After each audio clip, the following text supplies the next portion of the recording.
යන්නේ කොහෙද කියන්නේ නැතුව වාහනේට මෙතන නවත්තන්නේ කොහොමද නැවැත්තුවා? ඇයි මේ? යන්නේ කොහෙද කියලා මම දන්නේ නැහැ. ඒත් කොතනද නවත්තන්න ඕනේ කියලා මම දන්නවා. එහෙමයි මගේ රචනාව. කවුරු හරි එකෙක් ඇවිල්ලා මොකක් හරි පට්ටපල් බොරුවක් පොකුරු පිටින් මෙතන අතහැරලා යනවා. තාත්තා ඒව අහලා නම් මගෙන් මේ හරස් ප්‍රශ්න අහනවා. මේ කරදරේ වෙනවා.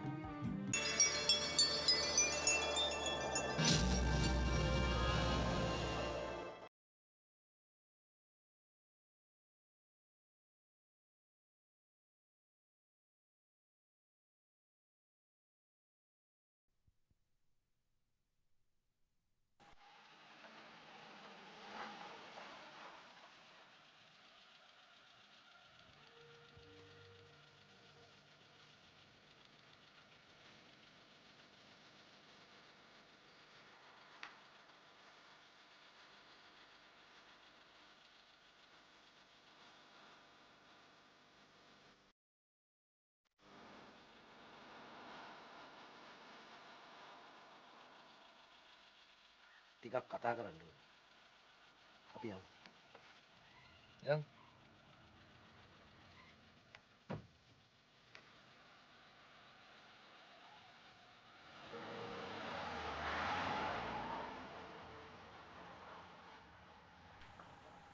මහතුන් පුතා කොහෙද යන්නේ? අනේද කියන්නේ. ඇවිත් හුස්මක්වත් ගන්න නැතුව කොහෙ ගියද?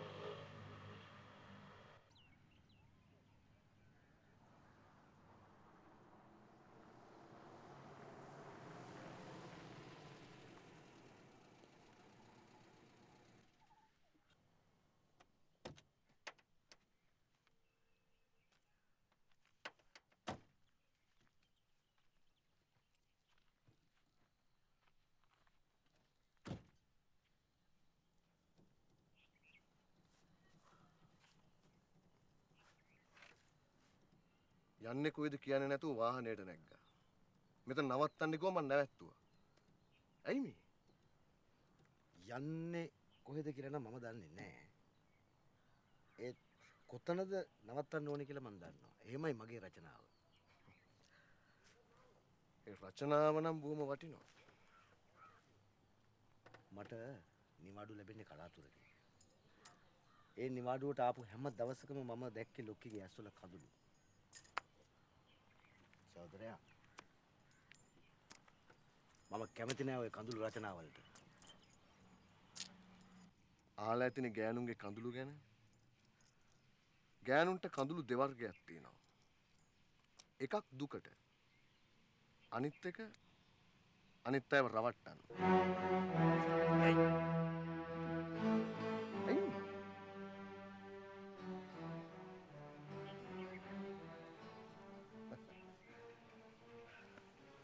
මම දන්නවා මහතුන් කුකුල් කේන්තිකාරයෙක් කියලා.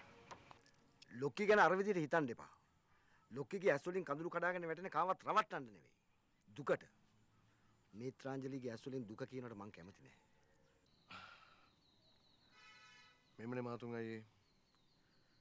මම එයාට පොඩි දෙයක් කිව්වත් එයාගේ ඇස් වලට කඳුළු වෙනවා. ඒක තමයි මම කිව්වේ. පොඩි දෙයකින්වත් ලොක්කිගේ ඇස් වලට කඳුළු වෙන්න බෑ. එයාගේ ජීවිත රචනාව ලියවෙන්න ඕනේ එහෙමයි. හරි. මම එයාට දුකක් නොදී එයාට කඳුළු නොදී මං එයාව බලා ගන්නම්.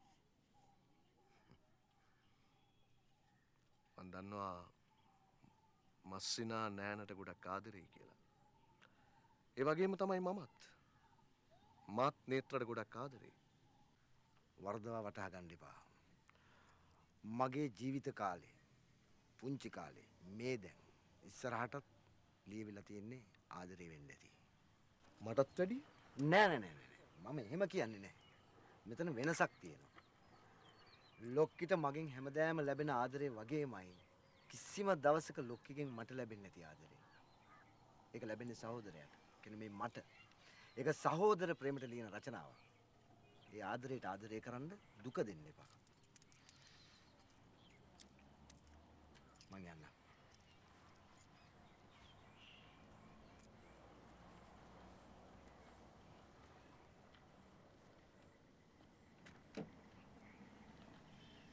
යන් මංගෙන් ඇරලන්න.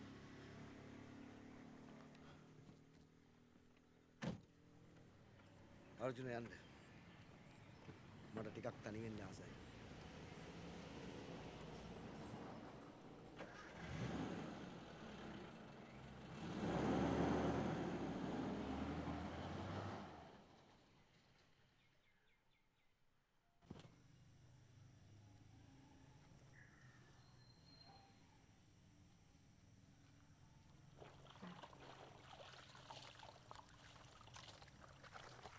අම්මේ මේ අම්මේ ඇයි මට සල්ලි ටිකක් ඕනේ. සල්ලි? කීයක්ද? 10000ක්. 10000ක්? හොඳ සීහෙන්ද කතා කරන්නේ? මොකද වත්ති සල්ලි ගහක් තියනවා කියලා හිතුවද? තාත්තා දෙන සල්ලි වලින් මට ඕනේ. මං අහන්නේ මොන අහවල් කාරණයකටද උඹට මේ තරම් සල්ලි කන්දරාවක් ඕනේ වෙලා තියෙන්නේ? අජාගේ වැඩකට. ආයි කියපන් බලන්න. මං ඉල්ලන්නේ අජාටනේ අම්මේ. කතා කරන්න එපා. කොටිම 7-5ක් ඉල්ලන්න එපා. සල්ලි දුන්නේ නැත්තම් මල් ළඟ තියෙන රත්තරන් බඩු ටිකයි පොතේ සල්ලි ටිකයි දෙනවා. යසයි. මොකටද සල්ලි? යාගේ බිස්නස් වැඩකට මදි වෙලා. ඔන්න මට ඕනෙමයි.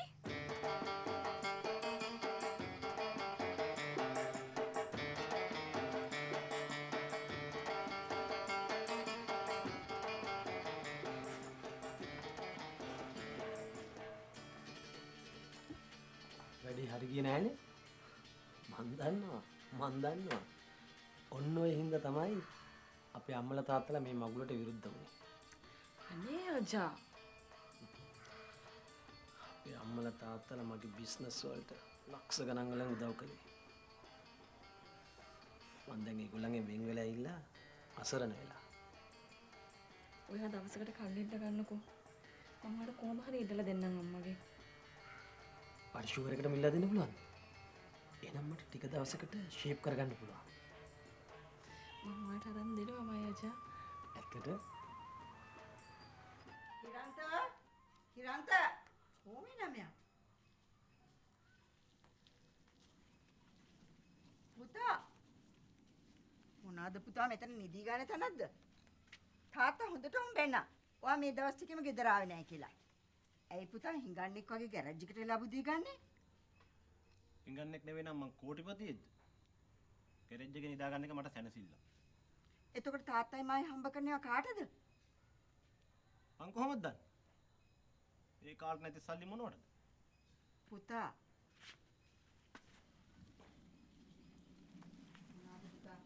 තාත්තයි මායි හැම තිස්සෙම හිතන්නේ ඔයාගේ අනාගතය ගැන. දැන්වත් පුතා ඔය තක්කඩි වැඩ නතර කරන්නකෝ. මොන තක්කඩි වැඩක්ද?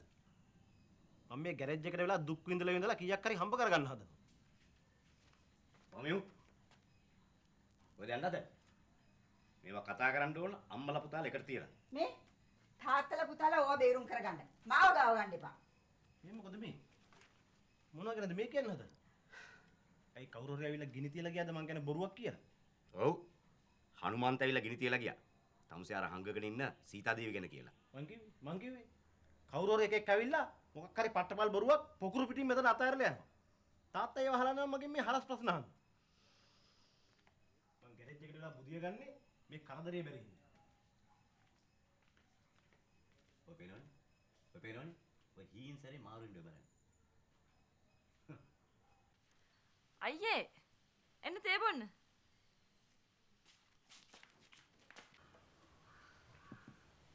නංගිගෙන් ඇහුවේ නැද්ද ඉතින්? මොන අහන්නේද පුතේ? ඒ කිල්ල ඉන්නේ තත්ත්වය හැටියට. අපි පොලිසිය එන්ට්‍රියක් දාමු. මේක ගැනත් හිතලා බලලා කරන්න ඕනේ දෙයක්. කිල්ල කියන්නේ හිරන්ත ඇවිල්ලා යාව එක්කගෙන යයි කියලා. කසාද ගෑණි ළමයාට යා වගේ කියන්න එපා. ඔය වගේ කියලා තියෙන්නේ. අම්මේ ගැලවෙන්න බැරි තැනකයි අපි හිර වෙලා ඉන්නේ.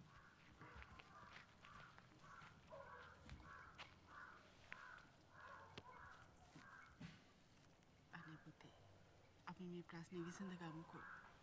විසඳ ගන්න. ඒ කොල්ලව බැඳගෙන නංගි හොඳින් ඇති කියලානේ අපි හිතුවේ. දැන් බලනකොට මට නිර්මලී ගැනත් පුතාට කියන්න දෙයක් තියෙනවා. නිර්මලී ගැන තව ලෙඩ රචනාවක්ද? ඒ ළමයාගේ දෙමව්පිය මේ මංගල්‍යයට කැමති නැල්ලු. නෑ. ඒක නිසා තාත්තයි මායි දෙන්නම එකතු වෙලා හොරෙන් මේ දෙන්නව කසාද බඳලා දැම්මා. නෑ. පස්සේ ළමයාගේ දෙමව්පියෝ කැමති කරව ගන්න පුළුවන් නේ පුතේ. හරි ෂෝක් වැඩක් නේ කරලා තියෙන්නේ. එහෙම නොකළා නම් ලොකු කෙල්ල පොඩි කෙල්ල වගේ පැනලා යනවා. මාර රචනාවක් නේ. ලොකි මොනවද කිව්වේ? ලෝකී තියා මේ ගෙදර මැස්සෙක්වත් දන්නේ අපි 3 දෙනා හැර. දැන් උඹත් එක්ක 4 දෙනා. දෙකම එකයි. දෙකම එකයි. මේ රචනා දෙකම එකයි. මේ කාරණේ ගැන ලොක්කි දැනගත්තට පස්සේ යාගේ හිතට දෙන තරම අම්මට හිතා ගන්න බැරුණාද? මගුල හොරාසි කරගත්තා නම් ඉතුරු ටිකත් ඔක්කොම හොරාසිම කරගන්න වෙයි. ලෝකීගේ මංගල්‍ය ඉවර වුණාම මේ මගුලත් කරලා දානවා. මං අජිත් ළමයටත් කියලා තියෙන්නේ. ගින්දරයි පුළුණුයි එක ළඟ තියලා පස්සේ ගිනි ගත්තා කියන්න එපා. ඒ ගින්දරයි පුළුණුයි එකට තිබ්බොත් නේ. ඒවා කොහෙද මේ අම්මත් එක්ක.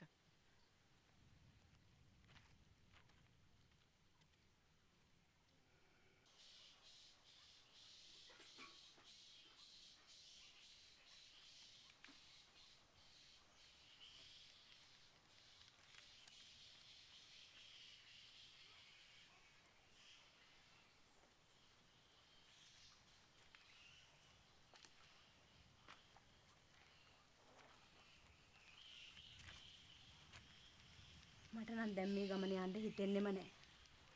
එපා වෙලා තියෙන්නේ. ගමේ ගල් වලේ ගල් කැඩුවා නම් මීට වඩා නම්බුයි. මොන පාපයක්ද මේක?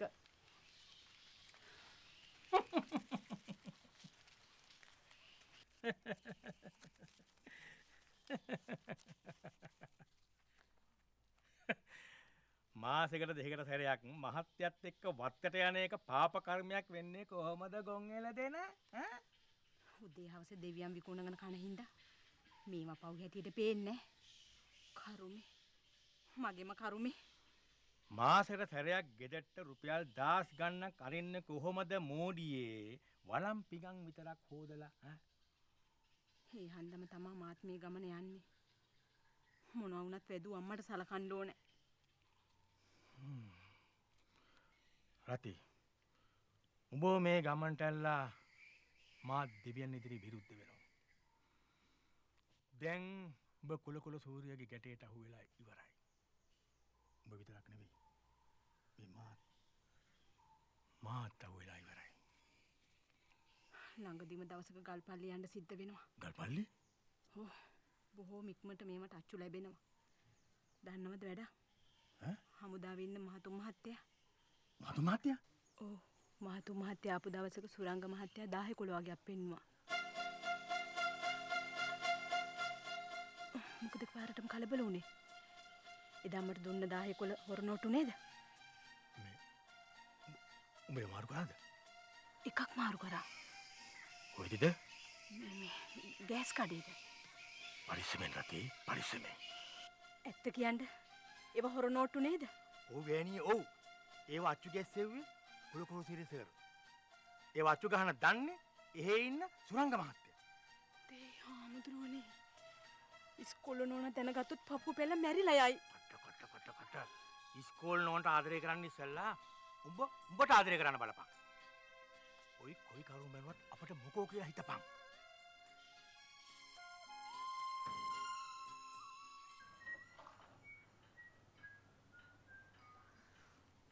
මහතුන් අයියා ආයෙත් කවදද යන්නේ? මේ සැරේ දවස් 2යි නිවාඩු. ඒකත් බොහොම අමාරුවෙන් ගත්තේ. මේ සැරේ ගියාම නම් මාස 3-4ක් දිගටම කණ්ඩ වෙයි.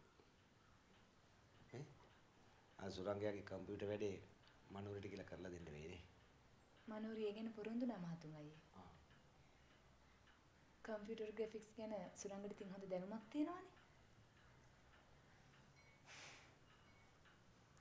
ඒ වුණාට මහතුන් අයියේ ඔය යුද්ධය ගැන කියවන හැම වෙලාවෙම මගේ හිත නිකන් ගැස්සෙනවා වගේ දැනෙනවා.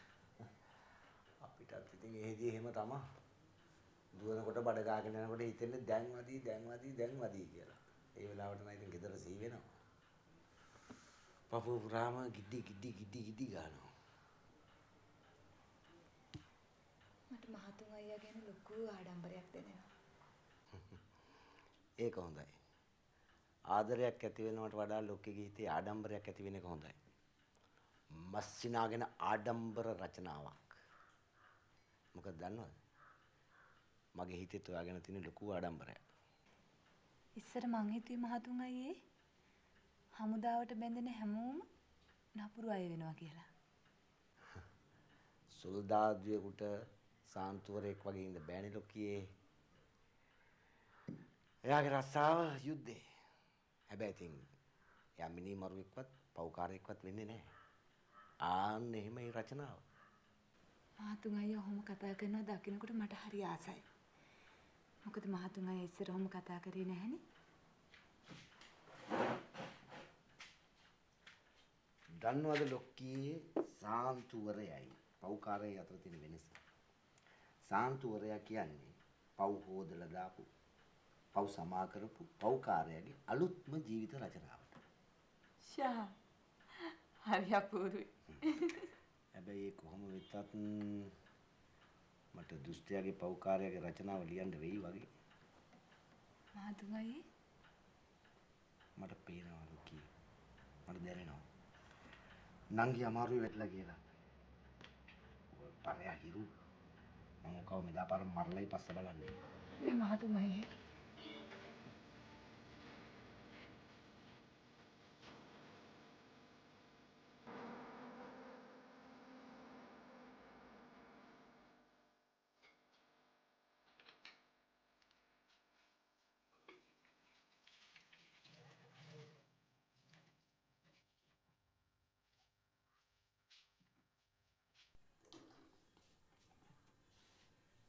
අද බත් අඩු වෙන්නද හාලිපේ තිබිරති?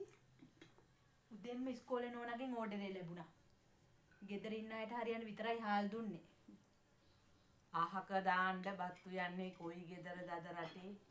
මේ ගෙදර කවද්ද බත් අහක දැන් ඉතුරු වෙනේව රැයට කවුරු හරි කනවා. ඒකටත් ඉතින් අහුවෙන්නේ මා ඉස්කෝලේ නෝනයි තමයි. රැයට තියා දවාලටවත් මට නම් බත් කන්න හොඳ නෑ.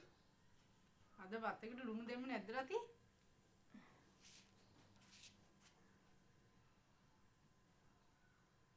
ඇති. ලොකු නෝනාට තැඹිද්දක් දාන්නද? ඇයි? උඹ හදන්නේ මගේ ප්‍රසන්නක් කළා මාව මරන්නද?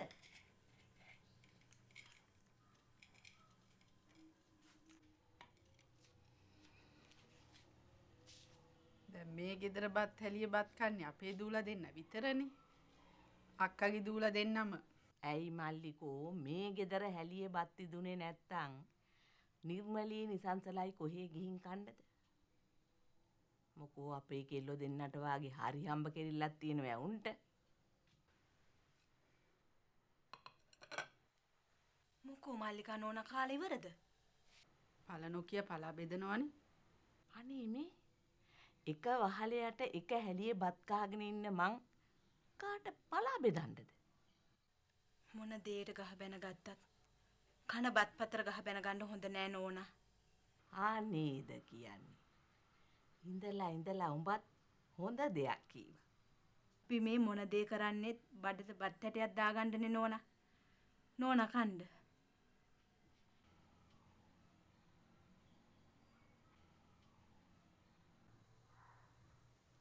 ආමල්ලිකෝ. දැන් ඔය අදිත් ළමයා යනවා එනවා. වේලාවකට දවල් ආහම දෙවේලම කාලා යනවා. ඉස්සර වගේ මගුලක් ගැන කතා නොකරන්නේ මොකෝ?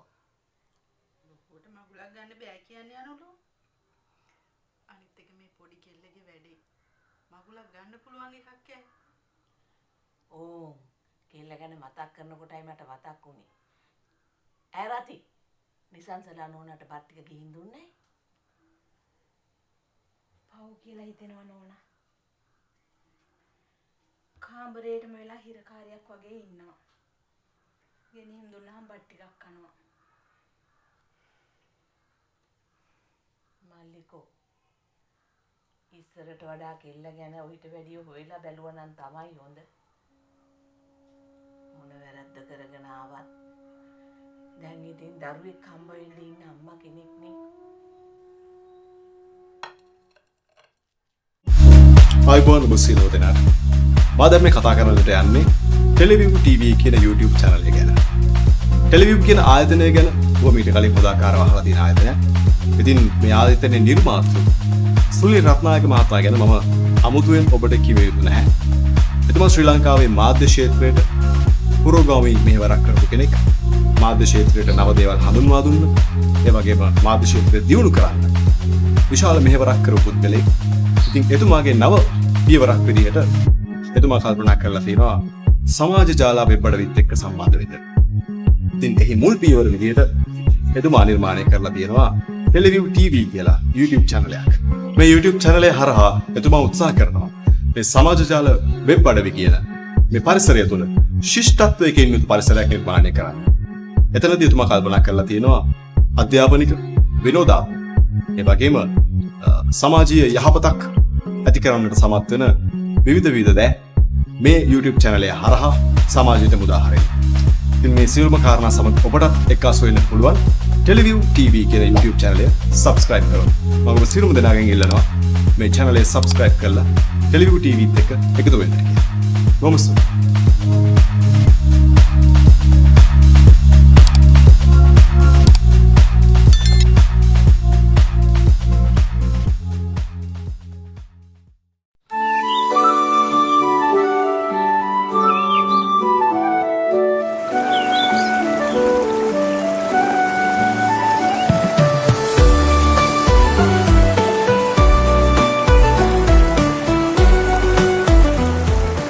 ඔබ සොයන තැන මෙතන ට්‍රී නේචර් රිසෝට්. ඉස්සරට වඩා කෙල්ල ගැන ඔයිට වැඩිය හොයලා බැලුවා නම් තමයි හොඳ. මොන වැරද්ද කරගෙන ආවත් දැන් ඉතින් දරුවෙක් හම්බ වෙන්න ඉන්න අම්මා කෙනෙක්නේ. යන්දාරියා මේ දවස් දෙකේම හොරගල් අහුලනවා. මොකද දන්නේ? ඔය මොකක් හරි හුටපටයක් වෙන්නේ ඇති. ඉඩමකුයි වාහනයකුයි ගන්නකොට හොඳට හිතලා බලලා ඔයලා බල්ලා තීරණය කරන්න ඕනේ කියලා කතාවක් තියෙනවනේ. අපි ගියා. Nice, nice, nice, nice, smelly bun. Langing up, nice, smelly bun. Guys, ඔයාලා වෙන්න වයිස් මෙන්න අලුත් Melbourne nice ළඟින් ගියත් nice, okay?